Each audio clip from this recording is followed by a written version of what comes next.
നമസ്കാരം. മലയാള വാർത്തകളിലേക്ക് സ്വാഗതം. ആദ്യം പ്രധാന വാർത്തകൾ. നിലമ്പൂരിൽ കാട്ടാന വനംവകുപ്പിന്റെ മതിൽ തകർത്തു. നിലമ്പൂർ ചാലിയാർ ചുങ്കത്തറ വഴിക്കടവ് ഭാഗങ്ങളിൽ കാട്ടാനകൾ വ്യാപകമായി കൃഷിനാശം വരുത്തുന്നതിനിടയിലാണ് ഇന്നലെ രാത്രി വനംവകുപ്പിന്റെ അരുവാക്കോട് സെൻട്രൽ ഡിപ്പോയുടെ വെട്ടുകല്ലുകൾ കൊണ്ട് കെട്ടിയ മതിൽ തകർത്തത്.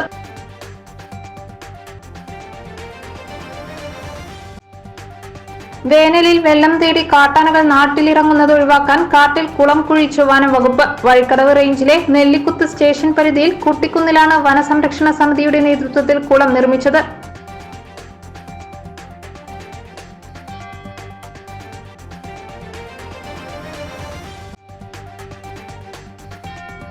വേനൽ കടുത്തു. നിലമ്പൂർ ജില്ലാ ആശുപത്രിയിൽ ജലക്ഷാമം രൂക്ഷം. പ്രതിദിനം വേണ്ടത് 2.5 ലക്ഷം ലിറ്റർ വെള്ളം. വാട്ടർ അതോറിറ്റി നൽകുന്നതിന് പുറമെ ആശുപത്രി അധികൃതർ പ്രതിദിനം ടാങ്കുകളിൽ എത്തിക്കുന്നത് 1 ലക്ഷം ലിറ്റർ വെള്ളം.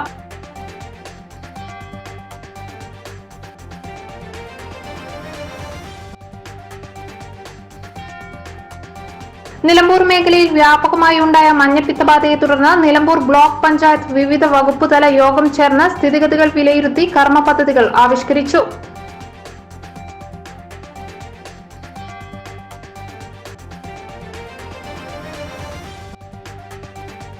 വരാനിരിക്കുന്ന രൂക്ഷ വരൾച്ചയുടെ മുന്നറിയിപ്പുമായി കാളികാവ് അരിമണൽപ്പുഴ വറ്റുവരണ്ടു. കടുത്ത വരൾച്ചയ്ക്കുള്ള സാധ്യതയായി വിലയിരുത്തൽ. 2017 മലയോര മേഖലയിലുണ്ടായ രൂക്ഷമായ വരൾച്ചയ്ക്ക് സമാനമാണ് നിലവിലെ സാഹചര്യം വിരൽ ചൂണ്ടുന്നത്.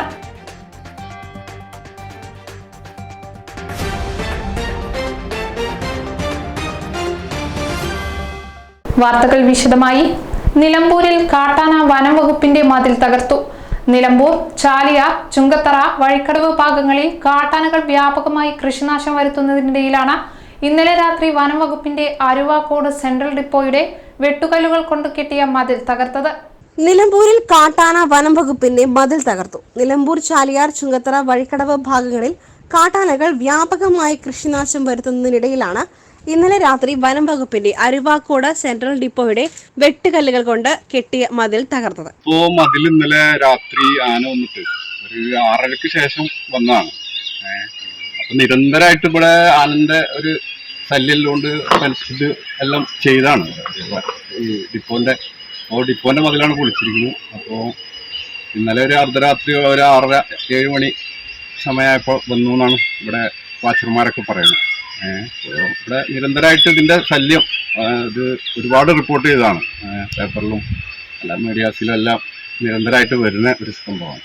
അപ്പോൾ ഇത് ഒരു പരിധിവരെ നമുക്ക് നിർത്താൻ വേണ്ടിയിട്ട് നമ്മൾ ഇവിടെ എല്ലാം ഇത് ചെയ്തതാണ്. പക്ഷെ എന്നിട്ട് പോലും ഏതിലാണ് വരുന്നത് എന്നുള്ള ഒരു ഇതില്ല. അപ്പോൾ ഇതിനെന്തെങ്കിലും ഒരു മാർഗം, അതായത് ഇത്രയും ആൾക്കാർ വരുന്ന കനോലി പ്ലോട്ടിൽ ഇത്രയും ആൾക്കാർ വരുന്ന ഒരു സ്ഥലമാണ്, സന്ദർശകർ ഒരുപാട് വരുന്ന ഒരു സ്ഥലമാണ്. അപ്പോൾ അതിനൊരു എന്തെങ്കിലും ഒരു പരമാലകര ഭാഗത്തുനിന്ന് ഒരു തീരുമാനം ഉണ്ടാവണം. മയിലാടി പാലം മുതൽ വടപ്പുറം വരെ വനംവകുപ്പ് സോളാർ വൈദ്യുതിവേലി സ്ഥാപിച്ചിട്ടുണ്ടെങ്കിലും കാട്ടാനകൾ നാട്ടിലേക്ക് ഇറങ്ങുന്നത് തടയുവാൻ കഴിയില്ല. വനംവകുപ്പിന്റെ ജില്ലയിലെ പ്രധാന ഇക്കോ ടൂറിസം കേന്ദ്രമായ കനോലി പ്ലോട്ടിലേക്ക് പോകുന്ന വഴിയോട് ചേർന്നുള്ള മതിലാണ് തകർത്തത്. ഇവിടെ നിന്നും മീറ്ററുകൾ നടന്നാൽ നിലമ്പൂർ KNG റോഡിലേക്ക് എത്തും. ഇത് യാത്രക്കാർക്ക് ഏറെ ഭീഷണിയാകും.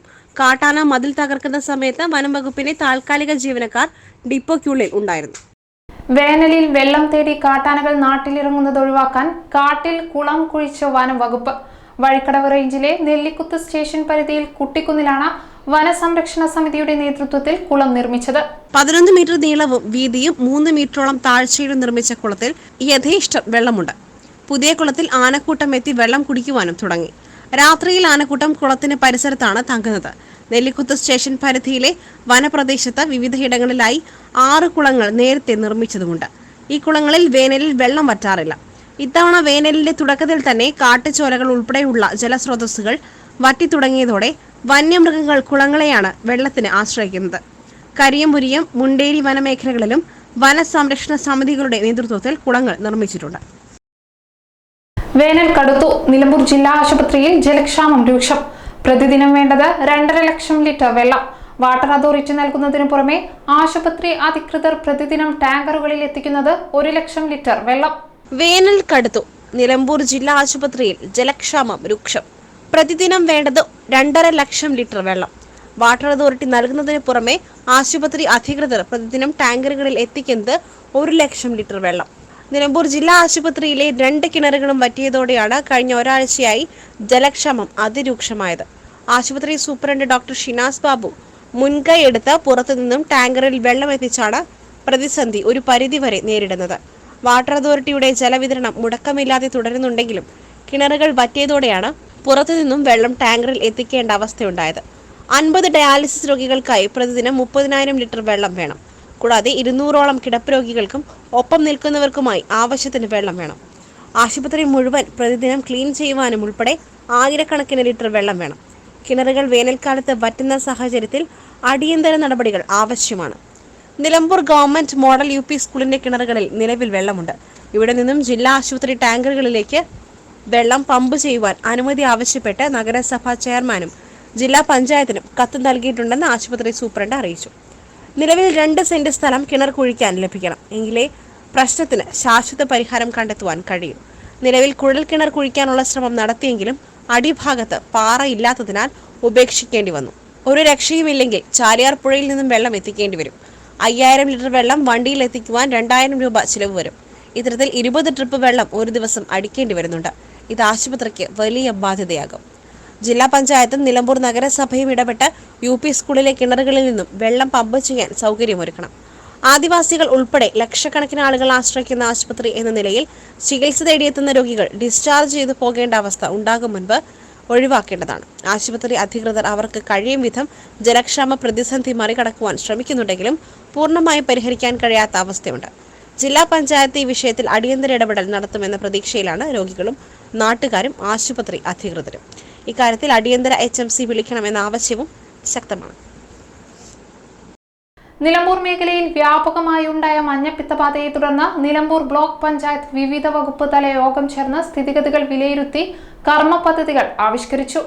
ഇതിന്റെ ഭാഗമായി വിവിധ വകുപ്പുകളുടെ സഹായത്തോടെ എല്ലാ പഞ്ചായത്തുകളിലും രാത്രികാല പരിശോധന, ആരാധനാലയങ്ങളിൽ ബോധവൽക്കരണം, പൊതു കുടിവെള്ള പദ്ധതികളുടെ പരിശോധന എന്നിവ ശക്തിപ്പെടുത്താനും രോഗവിവരങ്ങൾ ലഭ്യമാക്കുന്നതിനായി സ്വകാര്യ ആശുപത്രികളെയും ലാബുകളെയും ചേർന്ന പ്ലാറ്റ്ഫോം രൂപീകരിക്കാനും അതിഥി തൊഴിലാളികളുടെ വാസകേന്ദ്രങ്ങൾ പരിശോധിക്കാനും തീരുമാനിച്ചു. ഇതു സംബന്ധിച്ച നിർദ്ദേശങ്ങൾ അടിയന്തരമായി എല്ലാ പഞ്ചായത്തുകൾക്കും കൈമാറും. ഏപ്രിൽ ആദ്യവാരം വിവിധ വകുപ്പ് തലയോഗം വീണ്ടും വിളിച്ചു ചേർന്ന സ്ഥിതിഗതികൾ അവലോകനം ചെയ്യും. യോഗത്തിൽ Nilambur block panchayat president P. Pushpavalli teacher, vice president Pathuma Ismail, ആരോഗ്യ standing committee chairperson Susamma Mathai, Muthedam panchayat president P. Usman, block member Mariyamma George, health supervisor Dinesh VB, food safety officer Anees Rahman, Chungathara സാമൂഹികാരോഗ്യ കേന്ദ്രം medical officer doctor Lal Parameswar, Nilambur health inspector P. Anjana എന്നിവർ സംസാരിച്ചു. മഞ്ഞപ്പിത്ത വ്യാപനത്തെ തുടർന്ന് എടക്കര ടൗണിൽ ഭക്ഷണപാനീയങ്ങൾ വിൽക്കുന്ന കടകളിൽ ആരോഗ്യവകുപ്പും പഞ്ചായത്ത് അധികൃതരും പരിശോധന നടത്തി. മഞ്ഞപ്പിത്ത വ്യാപനവും രോഗം ബാധിച്ചുള്ള മരണവും റിപ്പോർട്ട് ചെയ്ത സാഹചര്യത്തിലാണ് ഗ്രാമപഞ്ചായത്തും ആരോഗ്യവകുപ്പും പരിശോധന നടത്തുന്നത്. നോമ്പ് തുറക്കിയ ശേഷം ഫുൾജാർ സോഡ, മസാല സോഡ എന്നിവയുടെ വിൽപ്പന ജില്ലയിൽ മിക്കയിടങ്ങളിലും വ്യാപകമായി കാണുന്നുണ്ട്. വൃത്തിഹീനമായ സാഹചര്യത്തിൽ പ്രവർത്തിച്ചിരുന്ന 8ഓളം വഴിയോര കച്ചവടങ്ങൾ ഒഴിപ്പിച്ചു. Panchayat secretary KK Radhakrishnan, medical officer doctor Ameen Faisal, JHI Jojo Varghese, CPO V. Anoop എന്നിവർ അടങ്ങുന്ന സംഘമാണ് പരിശോധന നടത്തിയത്. വരും ദിവസങ്ങളിലും പരിശോധന തുടരും. ശുദ്ധജലത്തിലാണ് ഇതെല്ലാം തയ്യാറാക്കുന്നത്. അപര്യാപ്തമായ വാട്ടർ സപ്ലൈ എപ്പോഴും ഇത്തരം കാര്യങ്ങളിൽ കടക്കാരെ സംബന്ധിച്ചിടത്തോളം പല വിഷയങ്ങളും ഉള്ളതുകൊണ്ട് അവരിത് നല്ല രീതിയിൽ ഉപയോഗിക്കാനുള്ള സാധ്യത കുറവാണ്. അപ്പോൾ അതുകൊണ്ടാണ് നമ്മൾ ഒരു മുൻകരുതൽ എന്ന രീതിയിലാണ് ഇത്തരം പ്രവർത്തനങ്ങൾ നടത്തുന്നത്. ഇനി മുന്നോട്ടും ഇത്തരം പ്രവർത്തനങ്ങൾ ഉണ്ടാവും. അതിന് കടക്കാരും സഹകരിക്കണം, ജനങ്ങളും സഹകരിക്കണം. എടക്കര, പോത്തുകൽ പഞ്ചായത്തുകളിൽ 4 മഞ്ഞപ്പിത്ത മരണം റിപ്പോർട്ട് ചെയ്തിരുന്നു. ശീതളപാനീയങ്ങൾ കുടിച്ചവരിലാണ് ആദ്യം മഞ്ഞപ്പിത്തം റിപ്പോർട്ട് ചെയ്തത്. രോഗം വരുന്നതിന് മുൻപ് തന്നെ തടയുവാൻ കഴിയുക എന്ന ലക്ഷ്യത്തോടെയാണ് ആരോഗ്യവകുപ്പും പഞ്ചായത്തും പരിശോധനയും നടപടിയും സ്വീകരിക്കുന്നത്. വരാനിരിക്കുന്ന രൂക്ഷ വരൾച്ചയുടെ മുന്നറിയിപ്പുമായി കാളികാവ് അരിമണൽ പുഴ വറ്റിവരണ്ടു. കടുത്ത വരൾച്ചയ്ക്കുള്ള സാധ്യതയായി വിലയിരുത്തൽ. 2017 മലയോര മേഖലയിലുണ്ടായ രൂക്ഷമായ വരൾച്ചയ്ക്ക് സമാനമാണ് നിലവിലെ സാഹചര്യം വിരൽ ചൂണ്ടുന്നത്. വരാനിരിക്കുന്ന രൂക്ഷ വരൾച്ചയുടെ മുന്നറിയിപ്പുമായി കാളികാവ് അരിമണൽ പുഴ വറ്റിവരണ്ടു. കടുത്ത വരൾച്ചയ്ക്കുള്ള സാധ്യതയായി വിലയിരുത്തൽ. 2017 മലയോര മേഖലയിലുണ്ടായ രൂക്ഷമായ വരൾച്ചയ്ക്ക് സമാനമാണ് നിലവിലെ സാഹചര്യം വിരൽ ചൂണ്ടുന്നത്. ഇതോടെ സമീപത്തെ കിണറുകളിലും വെള്ളം താഴ്ന്നു. വേനൽ മഴ ലഭിച്ചില്ലെങ്കിൽ 2 ആഴ്ചയ്ക്കുള്ളിൽ എല്ലാ കിണറുകളും ഉപയോഗശൂന്യമാകും. പുഴയിൽ പലയിടങ്ങളിലായുള്ള ചെറിയ കുണ്ടുകളിൽ മാത്രമാണിപ്പോൾ വെള്ളമുള്ളത്. സാധാരണ മെയ് മാസത്തോടെ നീരൊഴുക്ക് നിലയ്ക്കാറുള്ള പുഴയിൽ മാർച്ച് മധ്യത്തിൽ തന്നെ വറ്റിവരേണ്ടത് കടുത്ത മുന്നറിയിപ്പാണ് നൽകുന്നത്. കിഴക്കൻ മലയിൽ നിന്നും കുത്തിയൊലിച്ചു വരുന്ന അരിമണൽ പുഴയിൽ മണൽത്തിട്ടകൾ കുന്നുകൂടിയതാണ് നീരൊഴുക്ക് നിലയ്ക്കാൻ പ്രധാന കാരണം. നേരത്തെ പുഴകളിൽ താൽക്കാലിക തടയണകൾ പഞ്ചായത്തിന്റെ ചിലവിൽ നിർമ്മിക്കാറുണ്ട്. ഇപ്പോൾ ആ പരിപാടി എവിടെയുമില്ല. സ്ഥിരം തടയണകളെല്ലാം തന്നെ മണ്ണടഞ്ഞ് നികന്നിരിക്കുകയാണ്. മലയോര മേഖലയിൽ എല്ലാ വർഷവും മാർച്ച് പകുതിയാകുമ്പോഴേക്ക് സമൃദ്ധമായ വേനൽ മഴ ലഭിക്കാറുണ്ട്. ഇക്കുറി ഇതുവരെ ഒറ്റ മഴയും ലഭിച്ചിട്ടില്ല. ഒപ്പം കഠിനമായ ചൂട് കൂടിയതോടെ വെള്ളം വറ്റിപ്പോകൽ വേഗത്തിലാക്കി.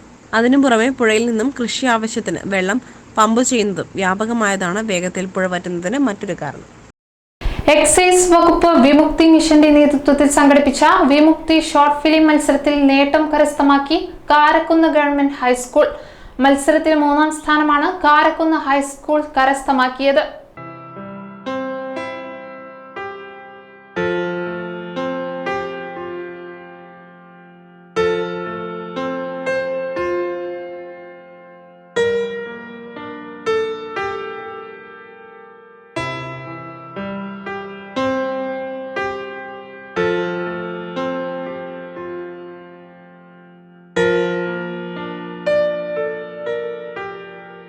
വിവേക്, വിവേക്, നീ എന്താ കിടക്കണേ? നിനക്കെന്താ പറ്റിയേ?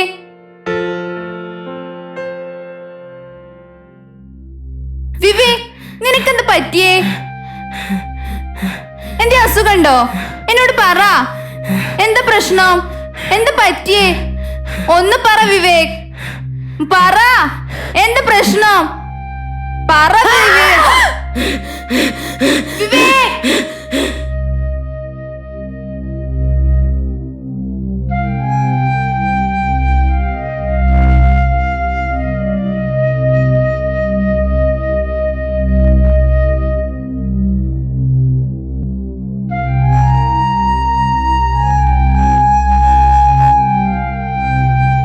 മോനെ വിവേകേ,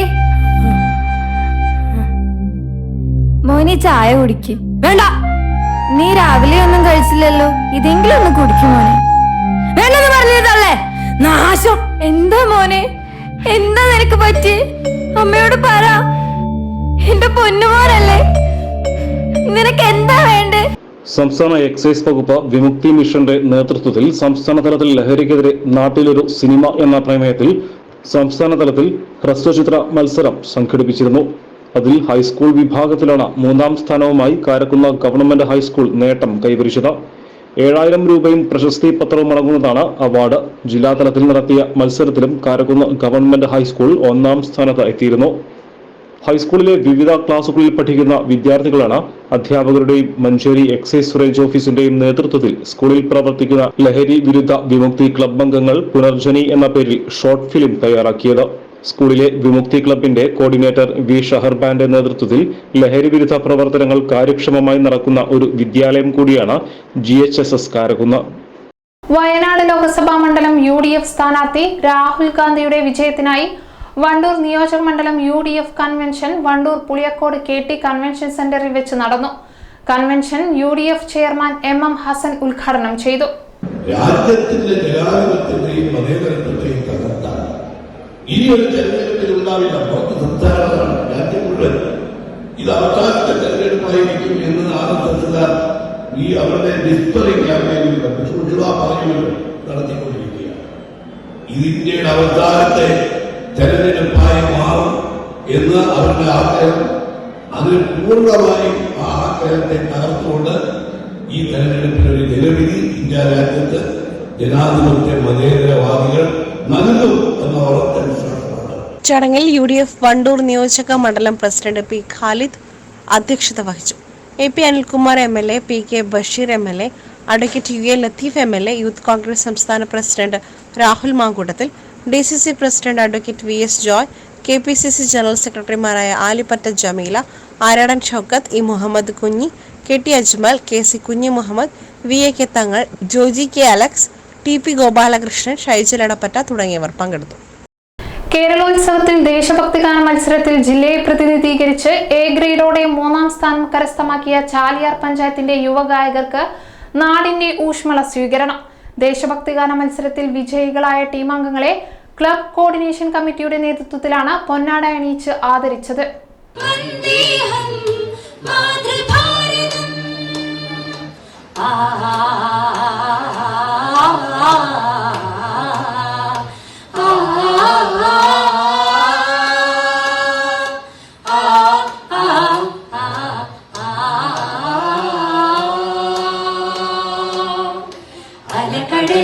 ഒരുമയോടെ ഉയരെ ഉയരെ കൈകൾ കോർക്കുനീ. ഭാരതം ഭാരതം ഹിമഗിരിയുടെ കൊടുമുടികളിൽ അരുണ കിരണമായി ഉദിക്കുനീ. ഭാരതം ഭാരതം. ചാലിയാറിന്റെ ചരിത്രത്തിൽ ആദ്യമായാണ് കേരളോത്സവത്തിൽ സംസ്ഥാന തലത്തിൽ ഒരു നേട്ടം കരസ്ഥമാക്കുന്നത്. കേരളോത്സവം സംസ്ഥാന തലത്തിൽ ചാമ്പ്യന്മാരായ ജില്ലാ ഫുട്ബോൾ ടീമിൽ ചാലിയാറിലെ 3 താരങ്ങൾ ഉണ്ടായിരുന്നുവെങ്കിലും ചാലിയാർ പഞ്ചായത്തിലെ അംഗങ്ങൾ മാത്രം പങ്കെടുത്ത ഒരു മത്സരത്തിൽ സമ്മാനം ചാലിയാർ പുഴ കടന്ന് എത്തുന്നത് ആദ്യമായാണ്. തിരുവനന്തപുരത്ത് വെച്ച് നടന്ന മത്സരങ്ങൾ കഴിഞ്ഞ് തിരിച്ചെത്തിയപ്പോഴാണ് അകമ്പാടം അങ്ങാടിയിൽ വെച്ച് ഇവരെ പൊന്നാടി അണിയിച്ച് സ്വീകരിച്ചത്. ചാലിയാർ ക്ലബ്ബ് കോർഡിനേഷൻ കമ്മിറ്റി അംഗങ്ങളായ അസ്കർ, PK രായിൻ, ചെറി, ഹരിദാസൻ, നിഷാദ്, ജംഷാദ്, ഷാനവാസ്, ഷറഫുദ്ദീൻ, വിനോജ്, ഷാഹിഖ് തുടങ്ങിയവർ നേതൃത്വം നൽകി. ചടങ്ങിന് coordination committee convener Ubais Pookodan അധ്യക്ഷത വഹിച്ചു. മുജീബ് ആറങ്ങോട് നന്ദി അറിയിച്ചു. സംസ്ഥാന കേരളോത്സവ ഫുട്ബോൾ മത്സരത്തിൽ മലപ്പുറം ജില്ലയ്ക്ക് വേണ്ടി കളിച്ച ടീമിനെ CPIM അനുമോദിച്ചു. മലപ്പുറത്തിന് വേണ്ടി എടക്കര പള്ളിപ്പടി യൂത്ത് ക്ലബ് ടീമാണ് മത്സരത്തിലിറങ്ങിയത്. ഫൈനൽ മത്സരത്തിൽ കണ്ണൂർ ജില്ലയെ തോൽപ്പിച്ചാണ് മലപ്പുറം ജില്ല വിജയിച്ചത്. Ishaq എറഞ്ഞിക്കൽ, PK Safwan, P Muhammad Ibnu, M Muhammad shuffle, K ഫെബിൽ, ഷമിൽ Vattapparamban, Nikhildas, Shinu Antony, M Manish, TP Salman, Faris, Saji, Muhammad Anshad, N Amanullah, Muhammad Sinan, P Sunil, KK Arshad എന്നിവരാണ് ജില്ലയ്ക്കായി കളിച്ചത്. ഫുട്ബോൾ താരങ്ങളെ CPM എടക്കര ലോക്കൽ കമ്മിറ്റി ഉപഹാരം നൽകി ആദരിച്ചു. Edakkara area secretary T Raveendran ഉപഹാരം നൽകി.